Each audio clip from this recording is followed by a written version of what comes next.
خود بھی رہے سلامت، سب کو بخیر رکھنا، مذہب نہیں سکھاتا۔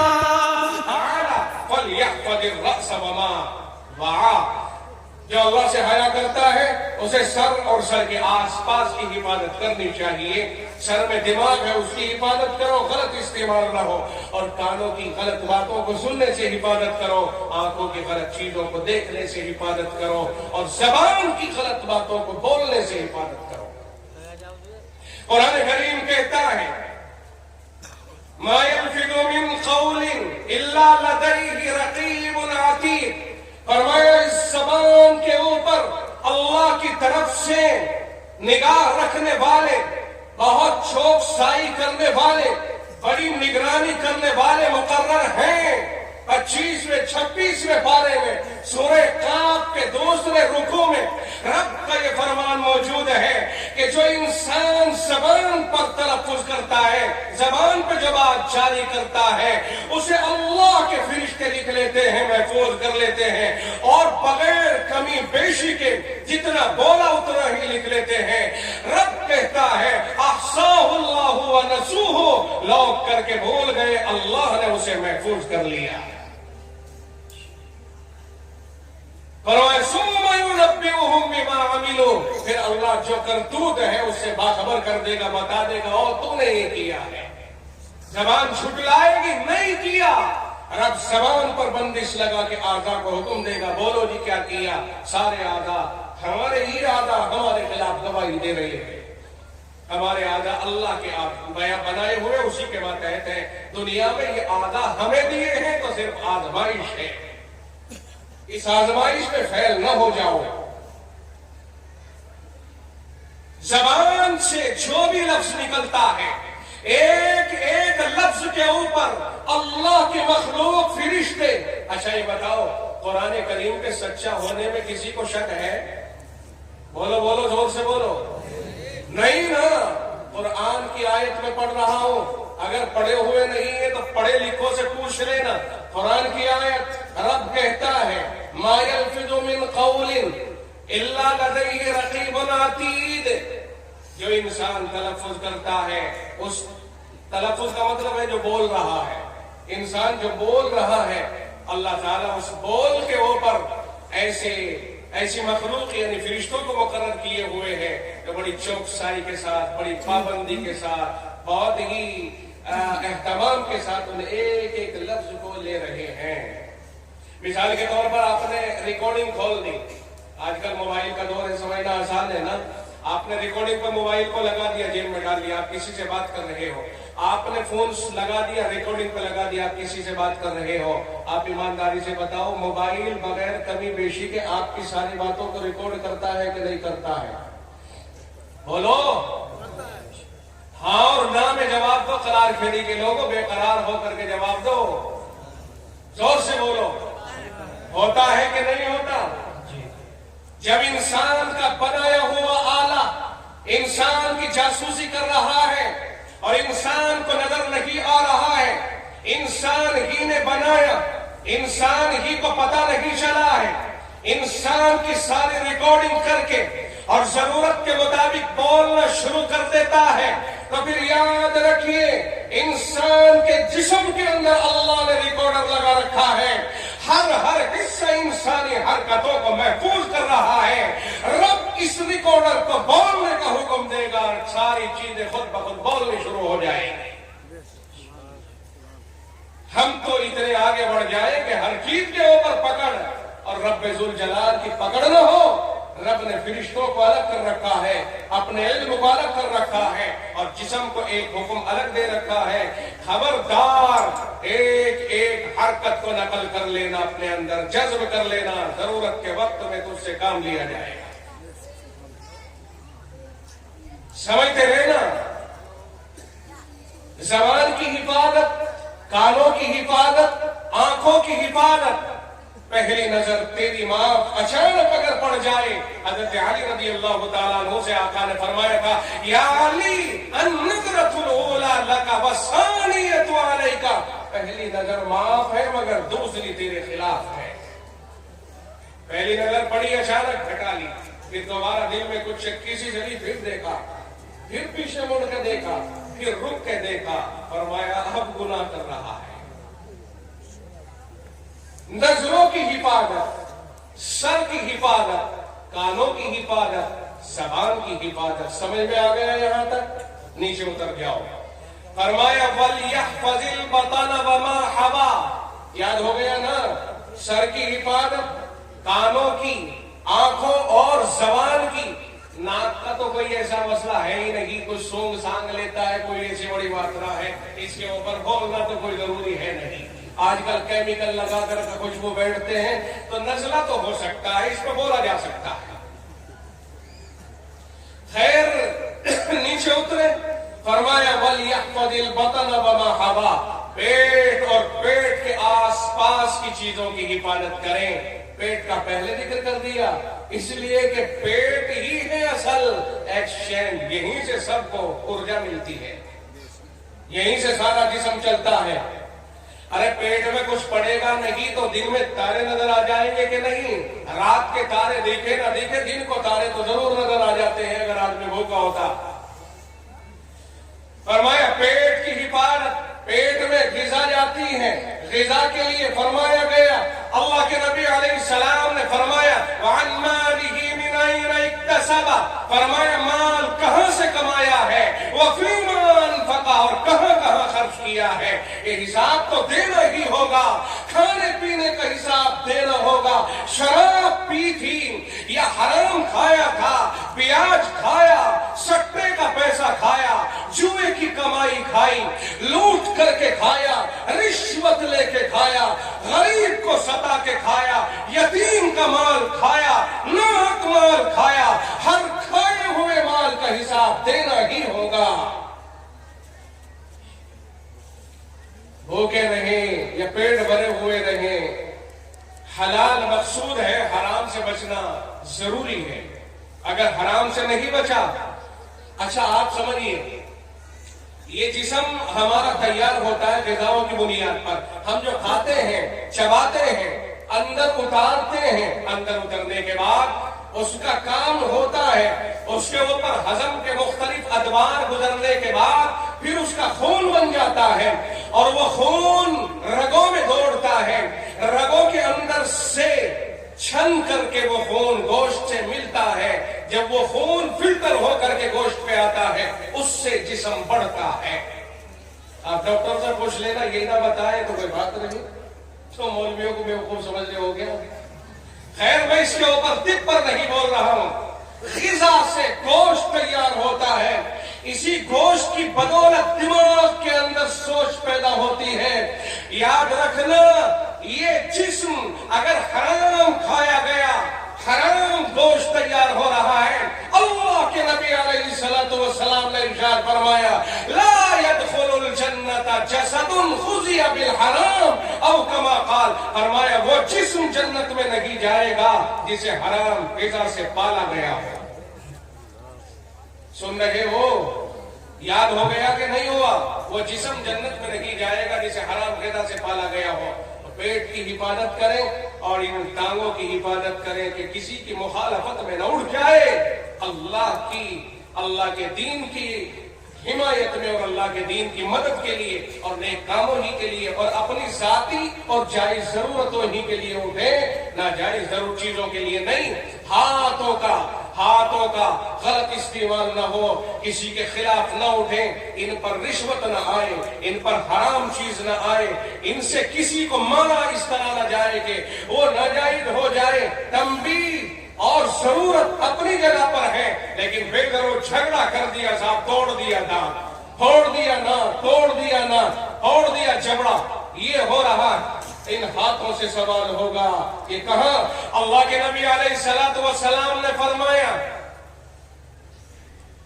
لا يؤمن احدكم حتى يكون هواه تبعا لما جئت به، تم میں سے کوئی مومن نہیں ہو سکتا جب تک اس کی خواہش نفس میرے لائے ہوئے دین کے تابع نہ ہو جائے۔ فرمایا اللہ کے نبی علیہ السلام نے المسلم من سلم المسلمون من لسانه ويده، مسلمان اصل میں بہتر مسلمان وہ ہے جس کی زبان اور اس کے ہاتھوں سے دوسرے مسلمان محفوظ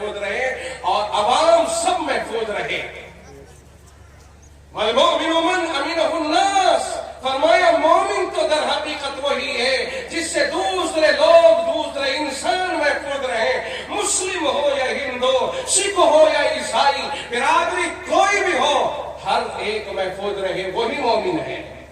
چلیے پیر بھی آ گئے, ہاتھ بھی آ گئے, باقی خواہش نفس جہاں سے پوری ہوتی ہے وہ بھی محفوظ رہے. اللہ کے نبی علیہ السلام نے فرمایا تم دو چیزوں کی گارنٹی لے لو, میں تمہارے لیے جنت کی گارنٹی لیتا ہوں. اور حضور علیہ السلام نے زبان کو پکڑ کے ارشاد فرمایا اس کی اور پیشاب گاہ کی حفاظت کی گارنٹی لے لو, میں تمہارے لیے جنت کی گارنٹی لیتا ہوں. بات یہاں سے چلی اور پیروں تک پہنچ گئی, سمجھ میں آیا کہ نہیں؟ پورے جسم کی ذمہ داری سمجھ میں آ رہی کہ نہیں آ رہی ہے؟ دماغ کی حفاظت, کان, ناک اور آنکھ, زبان, ہاتھ, پیر, پیٹ, ہر چیز کی حفاظت اگر کر لی, سمجھ لو کہ وہ اللہ سے ڈر رہا ہے, اللہ سے حیا کر رہا ہے. وَلْيَذْكُرِ الْمَوْتَ وَالْبِلَا, اور فرمائے موت کو یاد کرتا رہے, مرنا ہے بالآخر ایک دن اللہ کے در پہ جانا ہے. اور موت کے بعد کی کیفیت کو یاد کرے کہ یہ حسن و جمال ڈھل جائے گا, یہ جسم پہلوانی ختم ہو جائے گی, اس جسم کو کیڑے مکوڑے زمین کے اندر کھا جائیں گے. موت اور موت کے بعد کی بوسیدگی اور بربادی کو یاد کرے. یہ ذہن میں رکھے کہ ہمارے ساتھ یہ ہونا ہے. آج ہاتھ میں ڈنڈا لے کے, ہاتھ میں تلوار لے کے, ہاتھ میں ریوالور لے کے, ہاتھ میں گن لے کے, ہاتھ میں کوئی اس طرح کی چیز لے کے کوئی یہ سمجھتا رہے کہ میں بہت بہادری کا کام کر رہا ہوں, میں نے اسے کاٹ دیا, مار دیا, قتل کر دیا. سن لے اچھی طرح سے, ایک دن مرنا ہے اور موت کے بعد بکھرے ہوئے جسم کا کوئی پرساد حال نہیں ہوگا. اسے یاد کرتے رہنا چاہیے کہ ہمیں بھی ایک دن مرنا ہے, اور موت کے بعد کیا ہوگا؟ قبر کھود کے دیکھو ہڈیاں پڑی ہوئی ہیں. کون ہے یہ؟ کہاں ہمارے دادا پہلوان صاحب تھے, کیا کرتے تھے؟ کہا ایک ٹائم میں 5 کلو دودھ پی لیا کرتے تھے. عجیب اس گلاس میں کہا بالٹی اٹھائی, منہ لگایا, نیچے رکھ دی. اور ہماری دادی ایک بھینس صرف دادا کے لیے پالتی تھی, اور اڑوسی پڑوسی بھی گھی سے بہت لبالتے. پہلوان تھے, دعویٰ تھا پورے ضلع بجنور میں کوئی مد مقابل نہیں تھا. پھر اتر پردیش کا پہلوان بن گیا, کوئی مقابل نہیں رہا. پھر انڈیا لیول کا پہلوان بن گیا, کوئی مقابل نہیں. اور میرا ورلڈ کا پہلوان بڑی ڈینگے مارتے ہیں. میرے دادا ایسے, میرے پر دادا ایسے, پوچھ کے دیکھ قبر کی مٹی سے تیرے دادا ایسے تھے. اور آج یہ بس پڑا ہوا ہے بے بس. کل قیامت کے دن جب اللہ اسے اٹھائے گا تو اس دور میں اللہ ایک ایک چیز کا حساب لے گا. حساب دینا ہوگا, حساب کی تیاری کریں. اللہ کے نبی علیہ السلام نے فرمایا قیامت کے دن ایک قدم بھی کوئی ادھر سے ادھر نہیں ہو سکے گا. 5 سوالات ہوں گے. زندگی کہاں گزاری, جوانی کہاں لگائی, مال کہاں سے کمایا, کہاں خرچ کیا, اور کتنا علم کے اوپر عمل کیا. سوالات ہوں گے. تو بہرحال یہ حدیث پاک میں نے آپ کے سامنے پیش کی ہے. اس حدیث کو آپ نے امید ہے کہ یاد کر لیا ہوگا. اللہ کے نبی نے آخر میں ایک جملہ اور رہا, وَمَنْ أَرَادَ الْآخِرَةَ تَرَكَ زِينَةَ الدُّنْيَا. ارے بھائی, جس نے آخرت کو اپنا نصب العین بنا دیا, اسے دنیا سے کیا مطلب, اسے دنیا سے کیا مطلب. فرمایا فمن فعل ذلك فقد استحیا من اللہ تعالی حق الحیا. جس نے سارے کام انجام دیے, سر سے پیر تک پورے جسم کی حفاظت کر لی, موت کو یاد رکھا اور مرنے کے بعد کے احوال سے بھی ڈرتا رہا, یاد رکھا, اور آخرت کو اپنا نصب العین بنا دیا. دنیا کی طرف اس نے کوئی التفات نہیں کیا. دنیا کی طرف التفات کرنے کے معنی یہ نہیں ہے کہ کھانا کمانا بھی چھوڑ دیا. مراد یہ ہے کہ ناجائز انداز میں ہاتھ پھیلانا, ہاتھ مارنا چھوڑ دیا اس نے. ورنہ تو جائز طور پر کمانے کو تو شریعت منع نہیں کرتی ہے. خوب کمائیے, کروڑوں پتی بن جائیے, جبھی تو زکات فرض ہوگی نا. ارے بھائی, زکات کب فرض ہوتی ہے؟ کوئی دفعہ آدمی دیکھو, توجہ رہے, آخری بات کہہ کر کے بات کو ختم کرتا ہوں. میرے بار بڑے بڑے موجود ہیں. مولانا مزمل صاحب دامت برکاتہم تشریف لائے ہوئے دارالعلوم دیوبند سے. ان کے بیان جو حسب بشاشت بیان کریں گے, اور ان کی دعا کے اوپر, دستار بندی کے اوپر جلسہ ختم ہو جائے گا. جلسے کے ختم ہونے کا ٹائم بالکل قریب آ گیا. میں آخری بات کہہ کر کے اپنی بات کو ختم کر رہا ہوں. بہت سے لوگ کہتے ہیں آج بھی ایک صاحب ملے ابھی نورپور کے اندر یا چاندپور کے اندر گاؤں میں فاٹک سے اگلی طرف قاری شہزاد صاحب تھے ساتھ میں فاٹک سے آگے ایک صاحب تھے وہاں بیٹھ گئے دنیا اور دین کی بات ہو گئی دنیا یعنی پیسہ کمانا تو دنیا ہے دکان کرنا تو دنیا ہے کھیتی کرنا تو دنیا ہے انہیں چھوڑو خالص دین یہ ہے کہ بس میں نے کہا کہ ہر کسی سوچ درست نہیں جو آدمی دین اور دنیا کو الگ الگ کر کے دیکھتا ہے اس کا مطلب یہ ہوا کہ معلومات کی کمی ہے اگر کمانا دنیا ہے اگر پیسہ کمانا دنیا ہے اگر کھیتی کرنا دنیا ہے اگر تجارت کرنا دنیا ہے تو اللہ کے نبی علیہ السلام نے فرمایا التاجر الصدوق الامین مع النبیین والصدیقین والشہداء فرمایا سچا ایماندار تجارت کرنے والا قیامت کے دن نبیوں صدیقین اور شہداء کے ساتھ اٹھایا جائے گا اگر تجارت کرنے والے کو دنیا دار کہا جائے تو میرے نبی تو سچی تجارت کرنے والوں کو نبیوں کے ساتھ اٹھنے والا فرما رہے ہیں معلوم ہوا یہ دین و دنیا کی تقسیم کرنا غلط ہے قابل مذمت صرف وہ حصہ ہوتا ہے جہاں پر اللہ کے احکام کو توڑ کر پھر مال کمایا جائے وہ قابل مذمت ہوتا ہے اور اگر تجارت کی جائے مسائل کے مطابق دنیا کا میں رہ کر کے مال حاصل کیا جائے اللہ کی مرضی اور مسائل کے مطابق فقہ کے مطابق اسے دنیا نہیں کہیں گے یہی تو دین ہے اربوں پتی بن جاؤ کھربوں پتی بن جاؤ یہی تو دین ہے کہ جب جائز طریقے پر کماؤ گے تو خرچ بھی تو کرو گے نا مجھے بتاؤ یہ مدرسے پیسے سے بنے ہیں کہ نہیں بنے یا آسمانوں سے ٹپک گئے یہ پیسے سے بنے ہیں اور پیسہ آپ نے کمایا تھا تبھی تو آیا ہے مسجد پیسے سے بنی ہے زکات پیسہ کما کر کے دی جاتی ہے حج پیسہ کما کے کیا جاتا ہے غریبوں کی امداد پیسہ کما کے کی جاتی ہے شادیاں بچیوں کی نکاح اس طرح کے افعال مہر کی ادائیگی پیسے سے ہوتی ہے اگر پیسہ کمانے کو دنیا داری کہا جائے پھر مجھے دین تلاش کر کے بتا دو دین کسے کہتے ہیں مولانا صاحب یہ آپ کی ذمہ داری ہے آپ کے بیچ میں یہ بات کہہ رہا ہوں بڑے اکابر تشریف فرما ہے ان کے بیچ میں یہ کہہ رہا ہوں امت کی اصلاح ہونی چاہیے یہ کہہ دیا کہ آپ ایک آدمی دکان کر رہا ہے بیچارہ نیک آدمی دنیا داری میں لگا ہوا ہے بے وقوفی ہے پاگل پن ہے دنیا داری نہیں جب تم لینے کے لیے جاؤ گے تو دینداری ہو جائے گی اگر دنیا داری تو پھر اس کی دکان پر تم مسجد کے لیے اور مدرسے کے لیے مانگنے کیوں گئے اگر یہ دنیا داری ہے تو غریبوں کے لیے اور مانگنے کے لیے کیوں گئے ہو اس کے بعد معلومات نہیں دنیا داری سے کہیں گے کہ اللہ کے حکموں کو توڑ کر کے پیسہ کمایا جائے پیسے کی حویث اتنی ہے کہ اب پیسہ ہی پیسہ ہے اب حرام و حلال نہیں دیکھ رہا ہے سود لے رہا ہے دنیا داری ہے سٹا لگا کے کما رہا ہے دنیا داری ہے چھین جھپٹ کر رہا ہے دنیا داری ہے اور اس طرح سے رشوت لے رہا ہے دنیا داری ہے اور حلال طریقے پر اگر روزی کما رہا ہے تو پھر کروڑوں اربوں کھربوں بھی دینداری ہے حرام طریقے پر 1 روپیہ بھی کما رہا ہے تو دنیا داری ہے یہ ہے دین اور دنیا کا معیار بات سمجھ میں آئی کہ نہیں آئی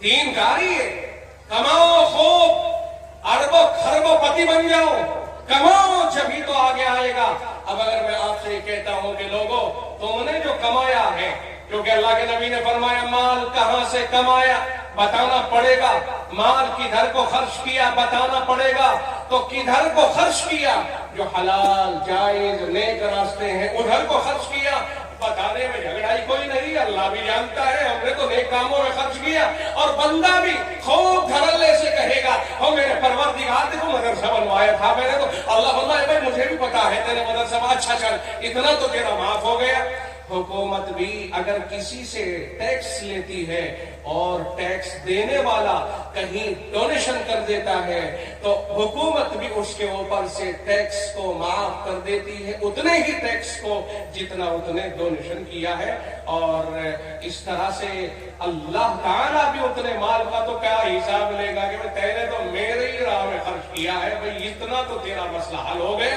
وہ جو بچا اس کا حساب دے، ادھر کو آ پہلوان جی تجھ سے حساب لے گا۔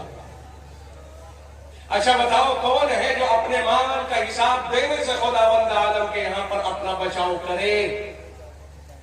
ہے کوئی؟ ہے آپ بھی ہے کہ نہیں ہے؟ خدا کی قسم کوئی آدمی باہر نہ نکل جائے، اگر باہر نکل گیا تو میں مائک سے اتر کے ہو سکتا ہے دوڑ لگا کے پکڑوں۔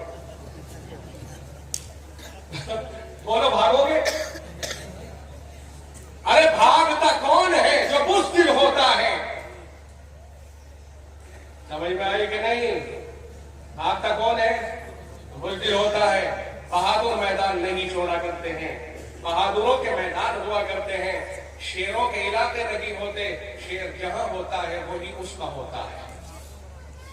آپ شیروں کی مثال ادا کریں گے انشاءاللہ العزیز۔ بتاؤ یہ آپ کا ادارہ ہے، یہ آپ کا مدرسہ ہے، میں صرف 5 منٹ اس عنوان سے بات کر رہا ہوں، 5 منٹ سے 6 منٹ انشاءاللہ نہیں لوں گا، انشاءاللہ کہا، اگر اللہ کی نے چاہا تو 6 منٹ لے لوں گا، نہیں چاہے گا تو 5 منٹ میں اتر جاؤں گا، انشاءاللہ میں اپنے ارادے سے 5 منٹ نہیں لوں گا، اللہ ہی نے ماحول بنا دیا تو 6 7 منٹ ہو سکتی ہے۔ اب آپ بتائیے کون ہے جو سب سے پہلے یہ کھڑے ہو کر کے کہے کہ میں اس ادارے کے لیے 100% 100,000 سے مدد کرنے کے لیے تیار ہوں، اللہ اس کے مال میں برکت کرے، 100% برکت کرے، اور اللہ تعالیٰ اس کے حساب کو آسان فرمائے، اور اس کی برکت سے اللہ تعالیٰ اس کے لیے جنت کے اندر بالا خانہ عنایت فرمائے۔ سب سے پہلے کون ہے جو کھڑا ہو کر کے یہ کہے کہ میں کھڑے ہو کر کے 1 لاکھ روپے مدد سے